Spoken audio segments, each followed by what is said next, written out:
কলিজা ঠান্ডা করা 2 ধরনের আইসক্রিম আজকে তোমাদেরকে শিখাবো। দোকানের আইসক্রিমের যে দাম, এত দাম দিয়ে আমার আইসক্রিম খাওয়ার কোনো অকাত নাই।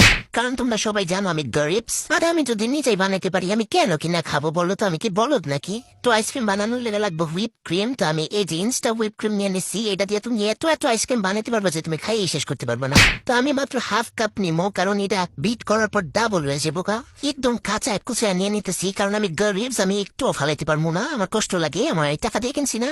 এখন আমার ইলেকট্রিক বিটারটা দিয়া এটারে ঘুটায় ঘুটায় একদম ফোম করে নিব। এখন অনেকেই কইবা তুমি গরিব এলা কিভাবে তোমার কাছে ইলেকট্রিক বিটার আছে? আরে ভাই, আমি না খাইয়া নিজের কষ্ট দিয়া টাকা জমাইয়া এই বিটারটা কিনছিলাম, কারণ আমার বিটারটা অনেক লাগে।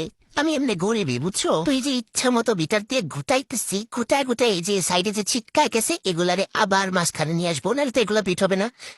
তারপরে আবার ঘুটানি দিব ইচ্ছা মতো। এখানে তোমরা আইসিং সুগার অ্যাড করতে পারো, কিন্তু এই ক্রিমটা আমার কাছে বেশি মিষ্টি লাগে, তাই আমি কোনো সুগার অ্যাড করতেছি না। কিন্তু তোমরা চাইলে তোমাদের মন মতো চিনি দিয়া দিতে পারো। এখন আমি গুঁড়া দুধ দিয়ে লিকুইড মিল্ক বানাই নিতেছি, কিন্তু তোমাদের কাছে যদি লিকুইড মিল্ক আগে থেকে থাকে তাইলে আর এটার কোনো দরকার নেই। আইসক্রিমে ঘন লিকুইড মিল্ক যদি অ্যাড না করি তাইলে আইসক্রিমটা খাইতে ক্রিমি লাগবো, আইসক্রিমের মতো আর লাগবো না। এখন ঘুটায় যে বিট করে নিয়েছিলাম ওই ক্রিমের মধ্যে এই দুধটা দিয়ে দিতেছি, একটু একটু করে মিক্স করব। কিছুক্ষণ ঘুটায় মিক্স করার পরে দেখবা যে আইসক্রিমে যেমন টেক্সচার থাকে ওই রকম একটা টেক্সচার আসতেছে। আর যদি না আসে তাহলে আরো এই যে দুধ অ্যাড করতে থাকবা। সলার এদারে বিট করতে যাই আমি আমার ঘরের দেয়াল টেয়াল সব বড়াই লাইছি। আমার মা যদি জানতে পারে আমি এই আকামটি করছি, আমার আর ঘরে থাকতে দিব না। কখনো যদি দেখবো যে আমি ভিডিওটা বন্ধ করে দিছি তাহলে বুঝবো আমার ঘরে বের করে দিছে। আর তখন তোমরা আমার তোমাদের বাসায় একটু জায়গা দিও। এই দেখো কনসিস্টেন্সিটা ঠিক এমন হবে। এখন আমি 2 ভাগ করে নিতেছি, কারণ আমি 2টা ফ্লেভারের আইসক্রিম বানাবো। আর দেখছো হাফ কাপ দিয়া কতটি ক্রিম হয়েছে। এতটি আইসক্রিম কিনতে আমার ভাবো কত টাকা লাগতো। একটা বানাবো স্ট্রবেরি ফ্লেভার, তাই স্ট্রবেরি ফ্লেভার নিয়ে নিচ্ছি। এটা এখন এখানে দিয়ে দিব। 2 চামচ দিয়ে দিতেছি, আমার স্ট্রং ফ্লেভার ভাল লাগে। এখন ঘুটাইয়া একটু মিশাই নেবো, কিন্তু কি এই গোলাপি কালার হয় নাই তো, হালকা কালার তো আমার চলবো না। সালাদ দিলাম গোলাপি কালার, তুই গোলাপি হবি না, তোরে গোলাপি সুন্দরী বানিয়ে এই ছাড়মু। ওরে কালার, সেই একটা কালার হয়েছে, দেখছো এইবার না জমছে। এখন একটা ভ্যানিলা আইসক্রিমের বক্স নিয়ে নিচ্ছি, তার মধ্যে আমি স্ট্রবেরি আইসক্রিম ঢুকাই দিতেছি।